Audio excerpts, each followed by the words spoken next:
Assalamualaikum warahmatullahi wabarakatuh. Selamat pagi untuk kita semua. Pada pertemuan hari ini, saya akan menjelaskan materi kita tentang tree atau struktur pohon di dalam struktur data.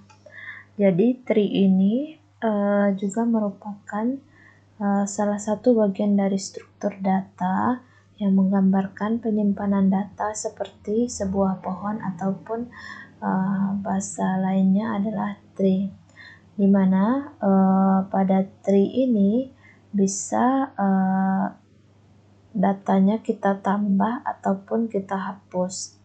Nah, di dalam tree ini datanya terdiri dari akar ataupun bisa juga kita sebut dengan root dan dua ranting, yaitu ranting kanan dan ranting kiri. Jadi seperti layaknya sebuah pohon pada umumnya, di dalam tree di struktur data ini dia juga memiliki akar atau bisa juga kita sebut dengan root, dan dia juga memiliki dua ranting ataupun cabang, yaitu ranting kanan dan ranting kiri.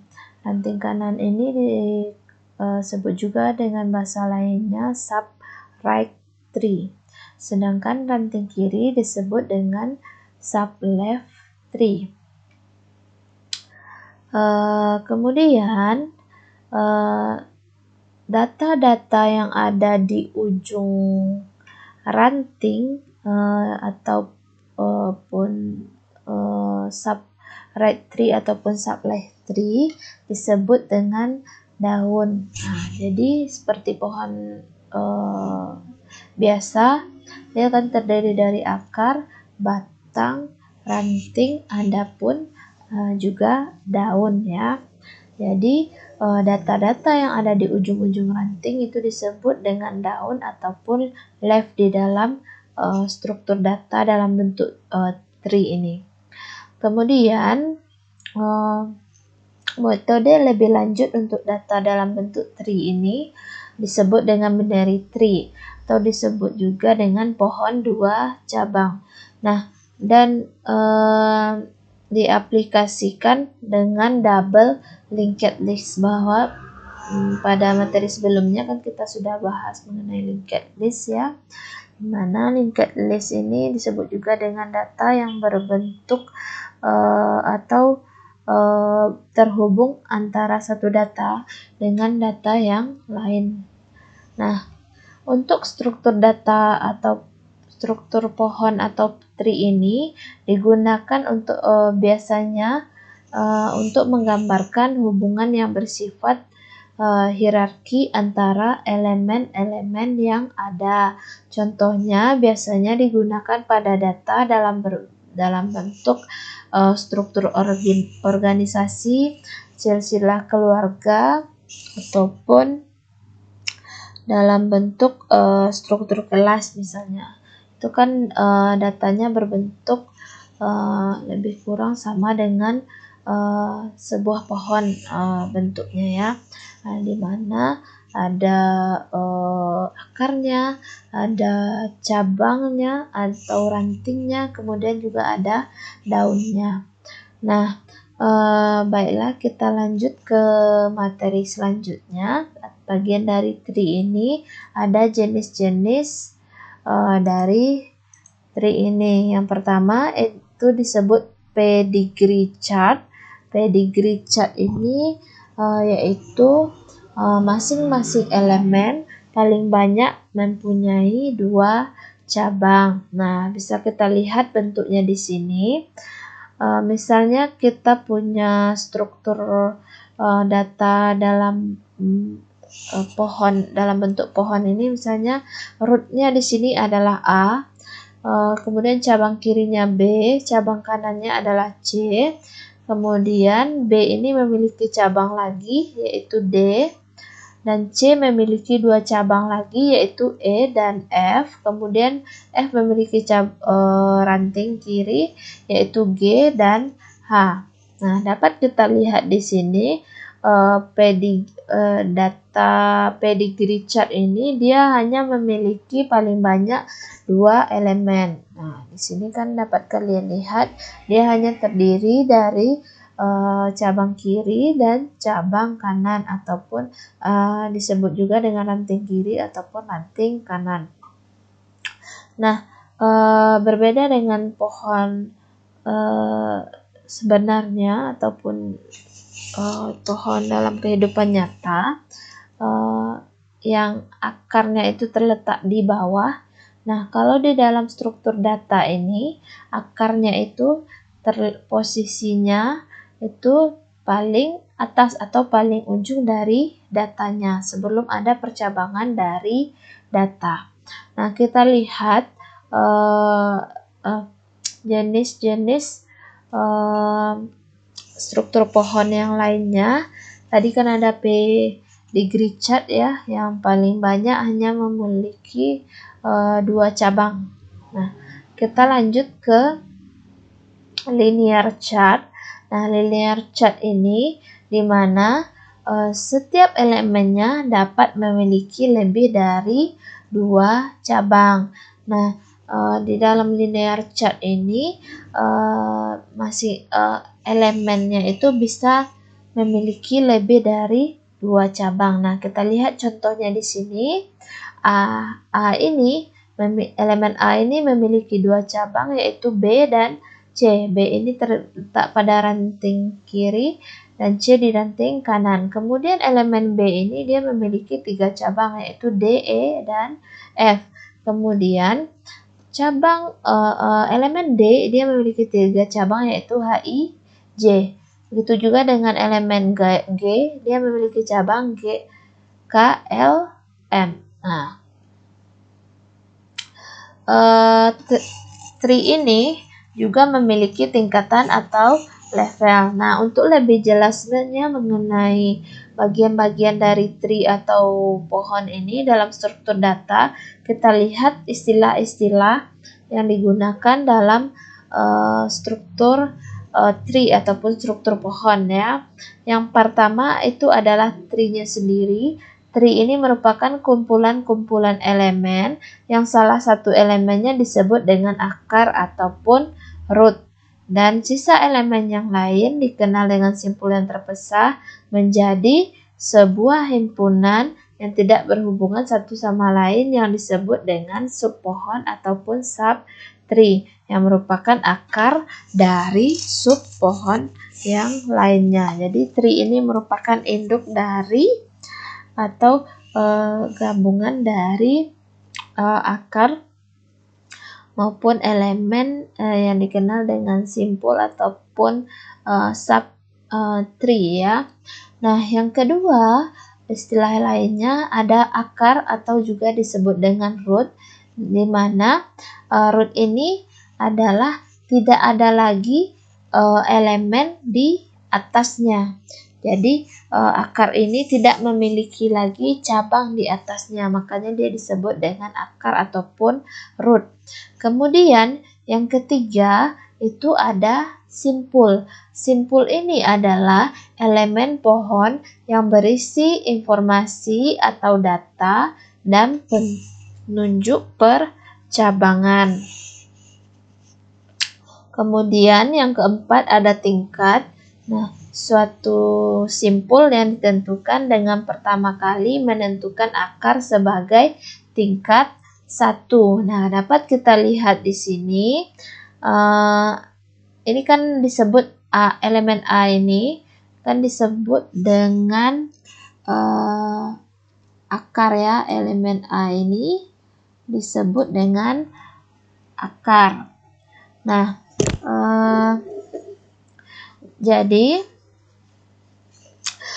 tingkat akar ini merupakan tingkat atau level pertama. Nah, di bawah akar ini dia merupakan tingkat atau level kedua. Nah, ini berlanjut sampai level berapa atau ada berapa cabang lagi dari elemen-elemen di bawah root ini nantinya. Dia akan tetap kita atur ataupun kita tentukan tingkatnya selagi masih ada cabangnya setelah rootnya. Nah ini ya. Nah dari contoh di sini dapat kita lihat dia terdiri dari 4 tingkat. Ini tingkat 1, ini tingkat kedua, dan ini tingkat ketiga.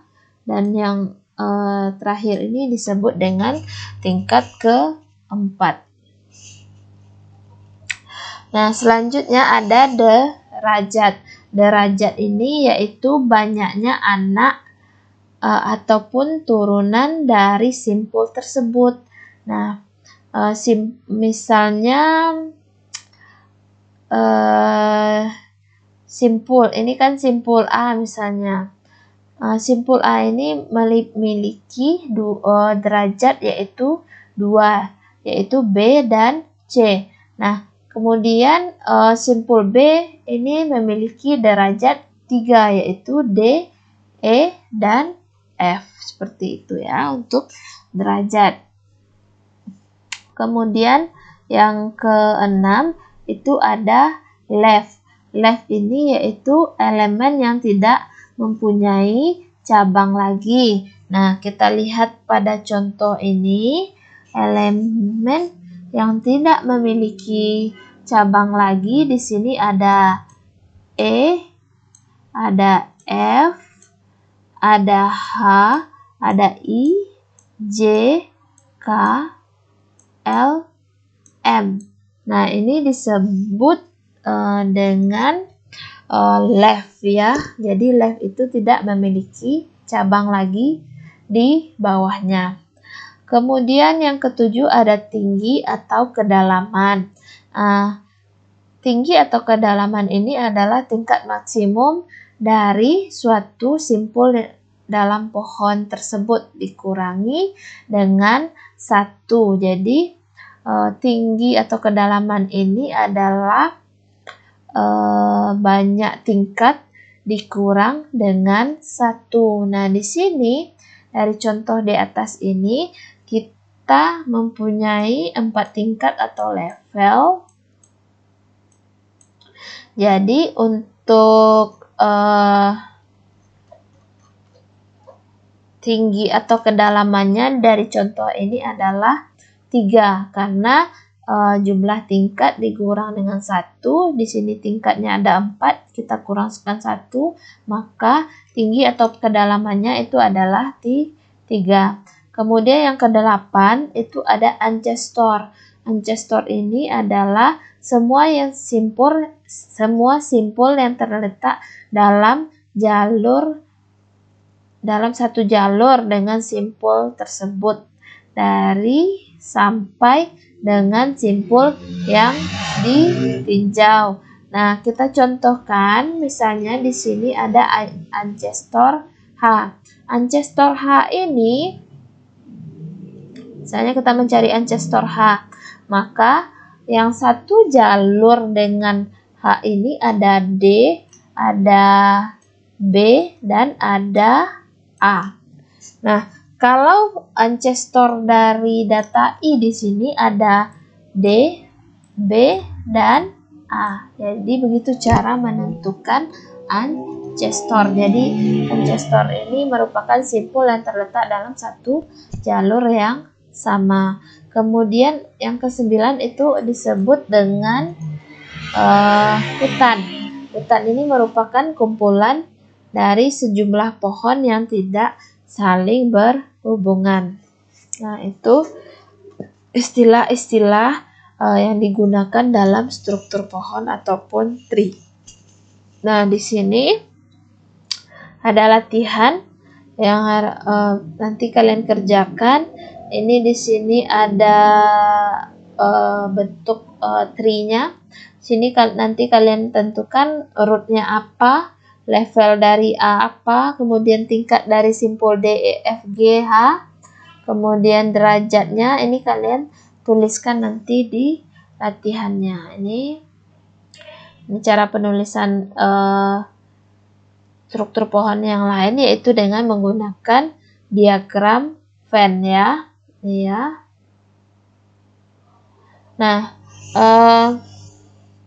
selanjutnya kita lanjut ke pohon biner atau binary tree. Pohon biner atau binary tree ini yaitu suatu kumpulan simpul yang mungkin kosong atau mempunyai akar dan dua subpohon yang saling terpisah yang disebut dengan subpohon kiri dan subpohon kanan atau disebut juga dengan right side subtree. Nah, yaitu simpul yang mungkin kosong atau mempunyai akar itu disebut dengan pohon biner atau binary tree. Nah, dapat dilihat dari sini yang merupakan pohon biner yaitu adalah contoh yang pertama ini. Dia hanya memiliki cabang kiri dengan cabang kanan. Nah, kalau kita lihat dari contohnya ini, contoh di sampingnya ini, kita lihat dari akarnya, ini memiliki dua cabang, ini masih benar ya. Kemudian di sini elemen A yang tingkat kedua ini juga memiliki dua cabang, ini masih benar. Itu juga dengan A di samping kanan ini, dia juga masih benar. Nah, yang salah ya dari sini adalah elemen ini, karena dia tidak boleh mempunyai cabang yang sama dari tingkatan sebelumnya. Nah, kalau dari contoh sebelah ini kesalahannya, makanya dia tidak disebut dengan binary tree, dan ini juga tidak boleh ya kalau di dalam binary tree. Kira-kira bentuk dari pohon biner atau binary tree. Nah, untuk membuat pohon biner ini ada langkah-langkahnya. Yang pertama, cabang kiri, info, dan cabang kanan. Nah, ini algoritma untuk membuat cabang kiri dan cabang kanan. Nah, yang pertama, simpul yang berisi informasi yang nilainya lebih besar dari simpul di atasnya akan ditetapkan sebagai cabang kanan. Jadi, simpul yang informasinya lebih besar dibandingkan simpul di atasnya, dia menempati cabang kanan. Kalau nilainya lebih kecil dari cabang di atasnya, maka dia akan menempati cabang kiri. Untuk lebih jelasnya, kita lihat pada contoh di bawah ini ya. Nah, pada contoh di bawah ini, kita lihat ada ketentuan soalnya. Yang pertama, rootnya adalah M, dan yang kedua, rootnya F, dan yang ketiga, rootnya X. Seperti algoritma untuk membuat cabang kiri dan cabang kanan tadi, untuk membuat struktur binary tree-nya, yang pertama kita misalkan rootnya adalah M. Setelah M itu ada datanya D. D ini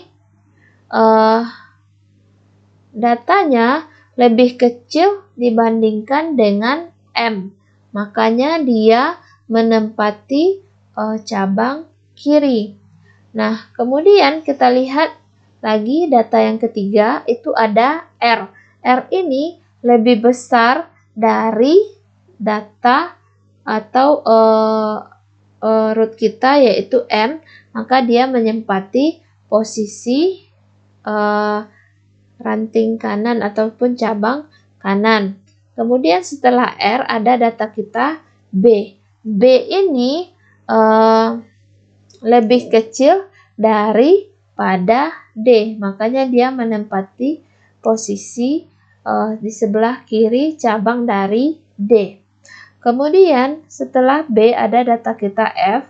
F itu lebih besar dari D, makanya dia menempati posisi cabang kanan dari D ini.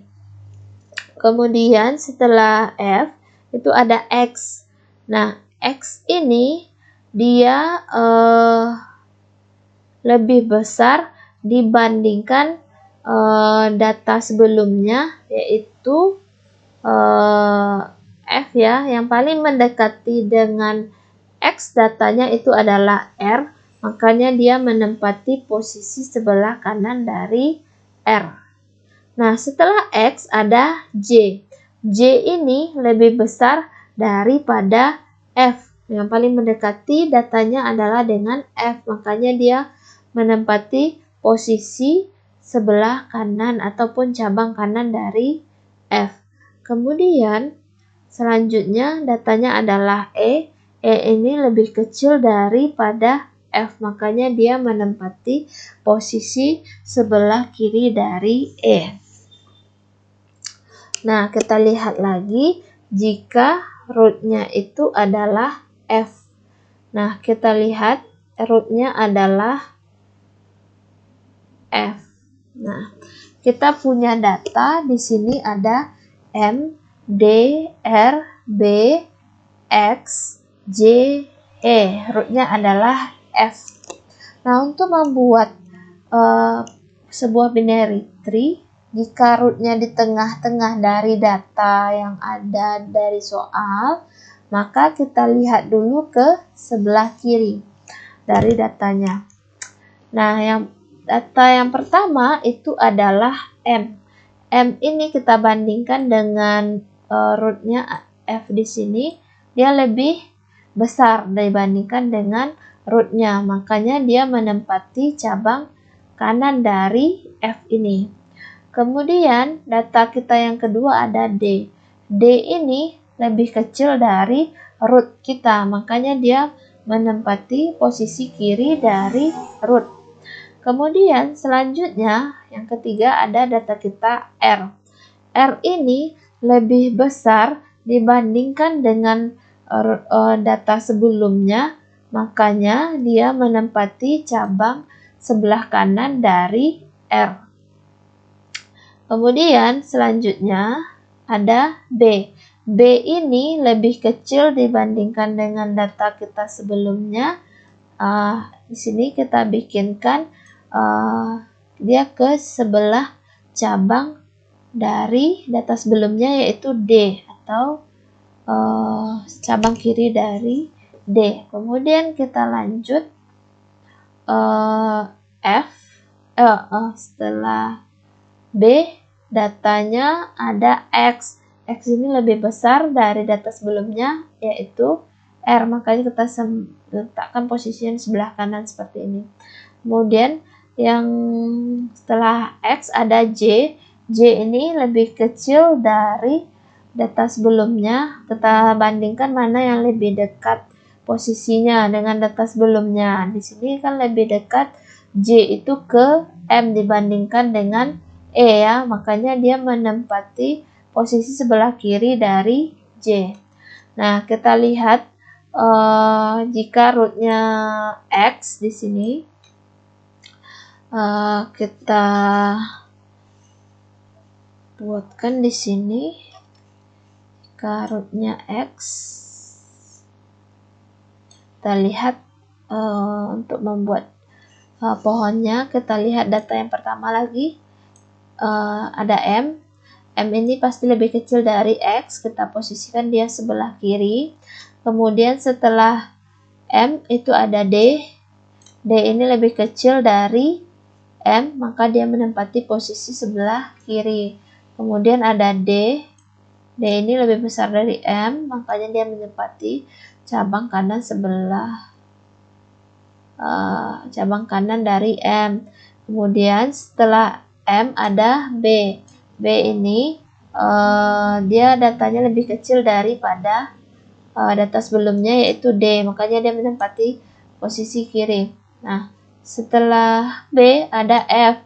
F ini lebih besar dari D. Nah, selanjutnya ada data kita J ya.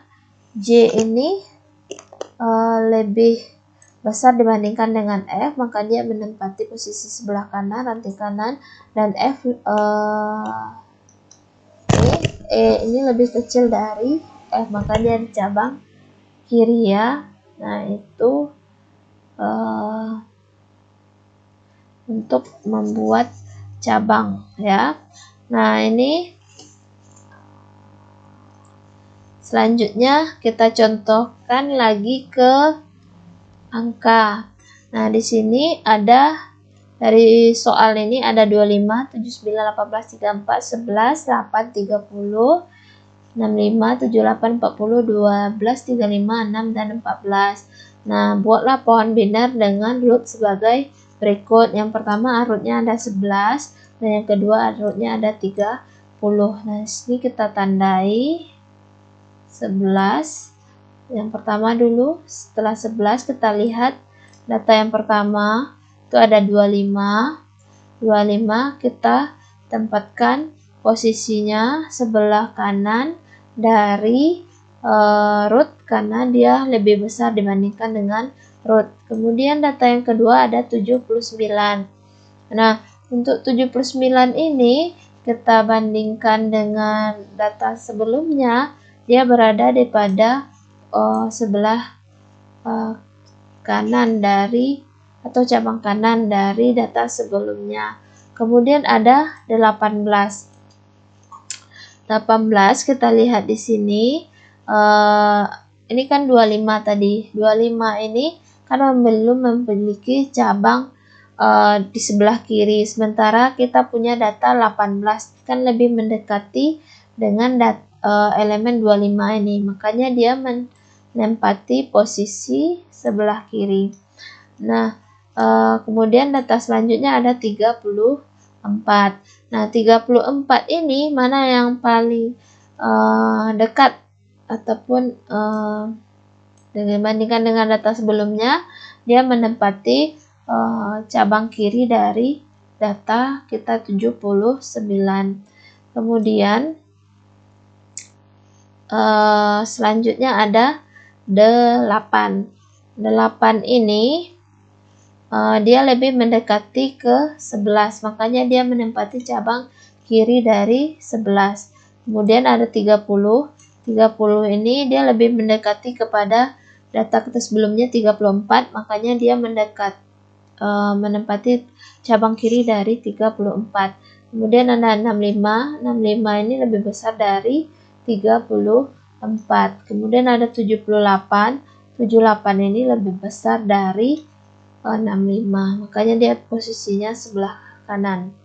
Nah, ada 40. 40 ini lebih kecil dari 65, makanya dia kita posisikan di cabang kiri dari 65.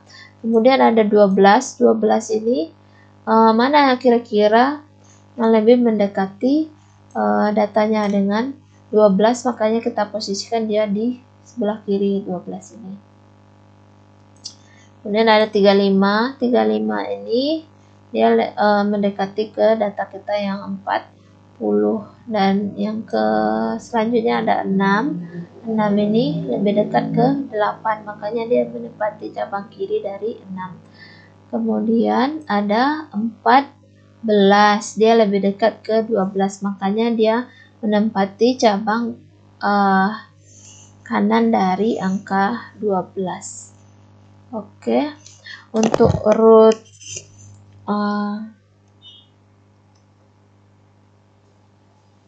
yang 30 ini sudah saya buatkan di sini. Gambarnya ini bisa kalian pahami bagaimana cara pembuatan pohon biner ini jika rootnya adalah 30. Oke, supaya tidak terlalu panjang video ini, penjelasan untuk materi tree ini saya cukupkan saja sampai membuat pohon biner ini. Nah, untuk kunjungan pada pohon biner ini, yang 3 cara ini akan saya lanjutkan penjelasannya pada video selanjutnya. Untuk materi sampai membuat pohon biner ini, jika ada mahasiswa yang kurang memahami mengenai materinya, itu boleh disampaikan pertanyaannya melalui komentar dari video ini. Oke, mungkin cukup sekian penjelasan dari saya mengenai tree ini atau struktur pohon pada struktur data. Saya sudahi. Assalamualaikum warahmatullahi wabarakatuh.